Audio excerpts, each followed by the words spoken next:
A perfect society is like a perfect meal. It does not exist. दुनिया की बड़ी से अच्छी सोसाइटी ले लो, उनमें भी कुछ ना कुछ प्रॉब्लम्स होंगे। आज दुनिया का जो सबसे अच्छा सोसाइटी है, जो सबसे बड़ा टेक्नोलॉजिकली एडवांस जो सोसाइटी है अमेरिका, वो भी रेसिज्म और डिस्क्रिमिनेशन इश्यूज से डील कर रहा है। जैसा मैंने कहा, a perfect society does not exist, but an ideal society does. अभी एक आइडियल सोसाइटी होती क्या है? वो ऐसी सोसाइटी नहीं होती जिसमें कोई प्रॉब्लम ना हो। प्रॉब्लम तो हर सोसाइटी में, जैसे हर घर में होता है। लेकिन एक आइडियल सोसाइटी वो होती है जो अपने अंदर इंट्रोस्पेक्ट करे, अपने अंदर झांके, अपने प्रॉब्लम्स को, इश्यूज को आइडेंटिफाई करे और उसे रेक्टिफाई करे। ऐसे ही हमारे सोसाइटी में भी कुछ ना कुछ प्रॉब्लम्स है। अब हम उन प्रॉब्लम्स को जानेंगे, उनके कॉजेस देखेंगे और शायद उनके सॉल्यूशंस भी। तो चलो लेट्स स्टार्ट।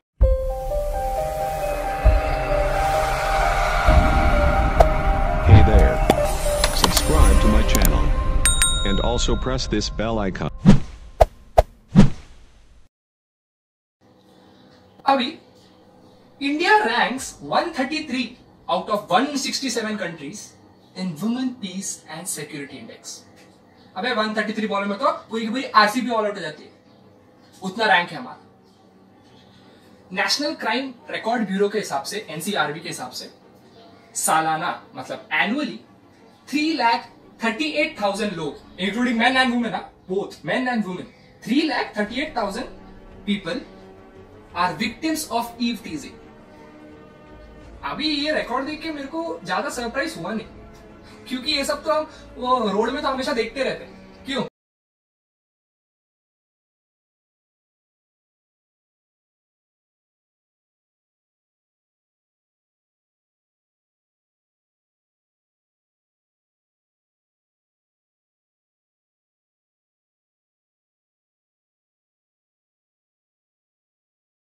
अभी majority of Indians don't consume information through books, we consume information through movies. सच में फेक नहीं रहा मैं। इंडिया को बैटल ऑफ साराघई के बारे में मालूम पड़ा केसरी देखने के बाद। हमको इसरो के मार्स मिशन के बारे में डिटेल्स मालूम पड़ा मिशन मंगल देखने के बाद। इंडिया के ओलंपिक हीरो मिल्खा सिंह के बारे में हम लोग जाने उनके बायोपिक आने के बाद। और सिर्फ इतना ही नहीं, बहुत ही पॉजिटिव सोशल इंपैक्ट है मूवीज का। जैसे आमिर खान की जो तारे जमीन पर थी, वो देखकर डिसलेक्सिक स्टूडेंट्स को सिखाने के तरीके पर एक कन्वर्सेशन स्टार्ट हुआ। और आमिर खान की ही रंग दे बसंती में जो कैंडल मार्च दिखाया था, उससे इंस्पायर होकर लोगों ने भी 2012 में सेक्सुअल एब्यूज के अगेंस्ट कैंडल मार्च किया। So movies have a lot of impact on our society. Movies have that power.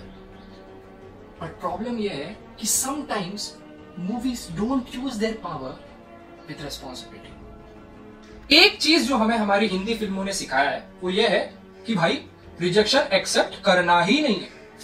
तू सुसाइड थ्रेट दे दे, बोल दे सुसाइड थ्रेट दे दो भाई, मजाक नहीं कर रहा मैं। देखो, कह दो तुम्हें प्यार नहीं है, वरना अभी कलाई काट देंगे अपनी। प्यार नहीं है।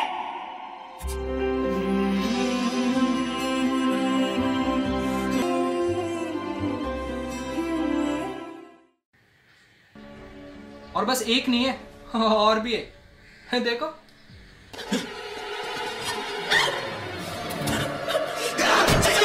हाँ मैं तुम्हें यहाँ जबरदस्ती उठा के ले गया हूँ।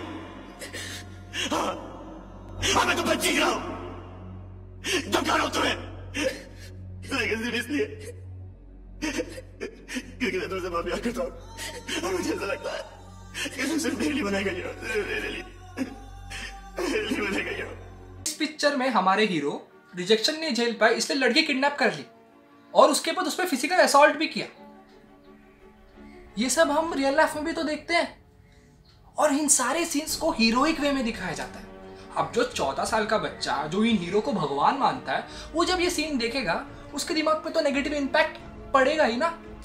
जैसे मैंने बोला, ईव टीजिंग भी इशू है भाई। हमारे फिल्मों में तो हीरो जब तक ईव टीजिंग करता नहीं तब तक वो हीरो माना नहीं जाता।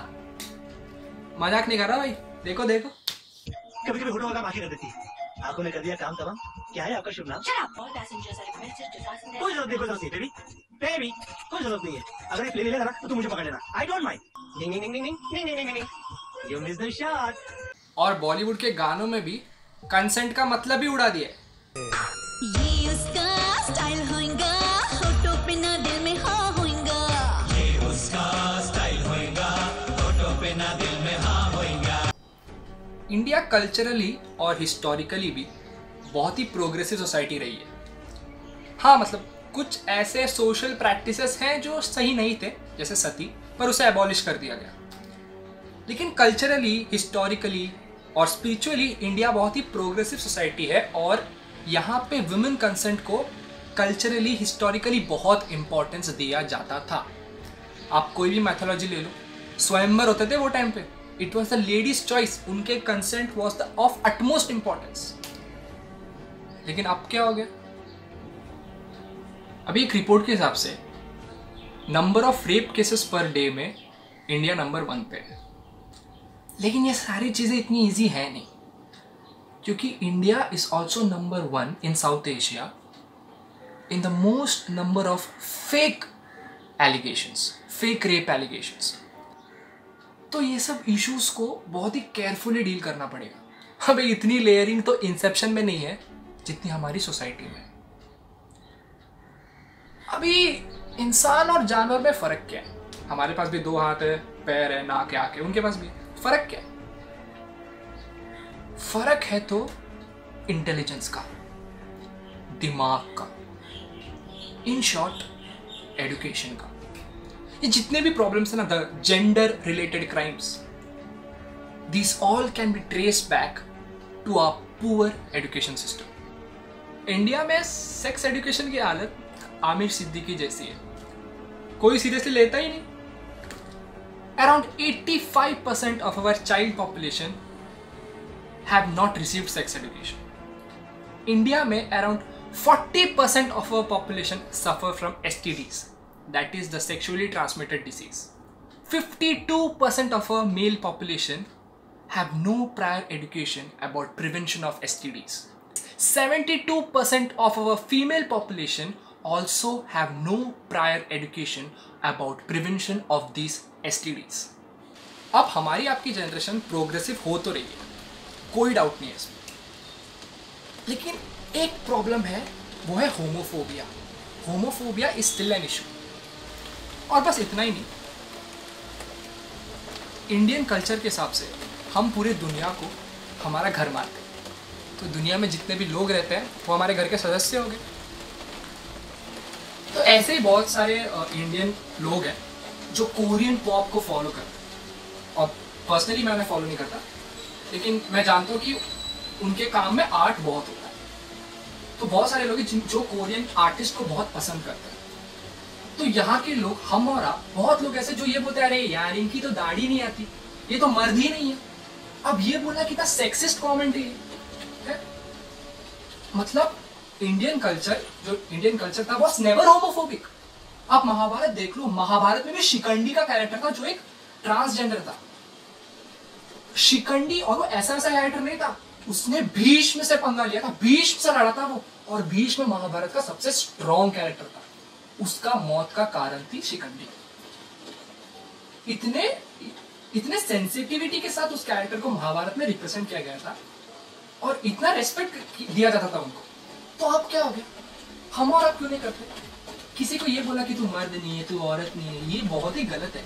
That is a very non Indian thing to do, because we Indians have always been progressive historically. Mahabharata जैसे मैंने कहा, शिखंडी का कैरेक्टर है, Indians were never homophobic, so why are we?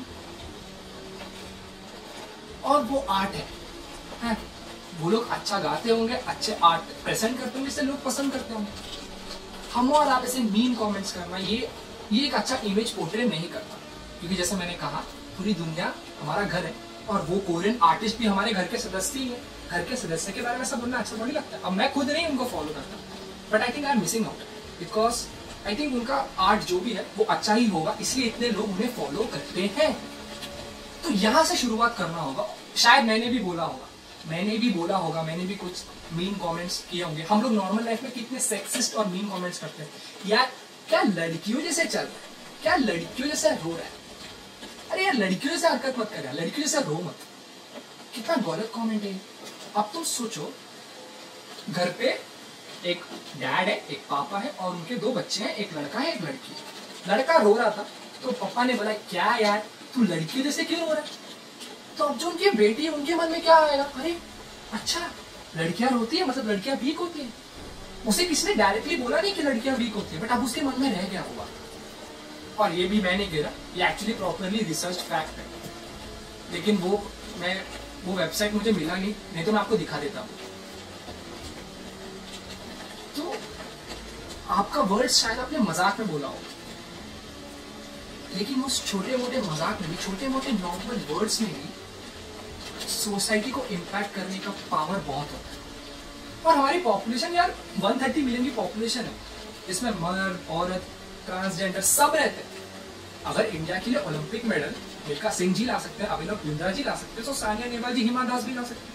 लेकिन अगर आप ये बोलोगे, अगर उनको किसी ने ये बोला होता, सानिया नेहवाल को, हिमा दास को बोला होगा कि ये तो लड़कों का खेलने का गेम है, दौड़ना बैडमिंटन खेलना तो लड़कों का खेलने का गेम है, तुम मत खेलो, तो आज वो मेडल ला पाते। तो कितने सारे ऐसे लड़कियां होंगी, अगर लड़कियां और ट्रांसजेंडर भी, तो हम उन्हें बोलते कि तुम हमारे सोसाइटी का हिस्सा नहीं हो, हम उन्हें प्रॉपर एजुकेशन नहीं देते। क्या पता अगर उन्हें एजुकेशन दे दे तो कल वो कोई मेडल लेके आ जाए, कल वो साइंटिस्ट बन जाए, कल वो कोई सिंगर बन जाए। अगर इंडिया को सुपर पावर बनना है, अगर इंडिया को सुपर पावर बनना है, तो all section of our society must be uplifted. किसमें कौन सा टैलेंट है, इररेस्पेक्टिव ऑफ देयर जेंडर, हमें नहीं पता, हमें नहीं पता। सो सबको अपलिफ्ट करने का काम हमारा है, क्योंकि जो काम ये कर सकता है ना, वो ये भी कर सकती है, और जो काम ये दोनों कर सकते हैं वो ये भी कर सकते हैं। तो we need to uplift them. Starting तो आज से हम प्रॉमिस करते एक दूसरे को कि हम कुछ होमोफोबिक और सेक्सिस्ट कमेंट नहीं मारेंगे, किसको कोई भी प्लेटफॉर्म में एक्सप्रेस करना है उसे करने देंगे, किसको कोई भी आर्टिस्ट को फॉलो करना है उन्हें करने देंगे। हम खुद होकर होमोफोबिया और सेक्सिज्म को बढ़ावा नहीं देंगे, because we are the future, we are the more informed, the more woke youth. तो इस बात की जानकारी होना बहुत इंपॉर्टेंट है।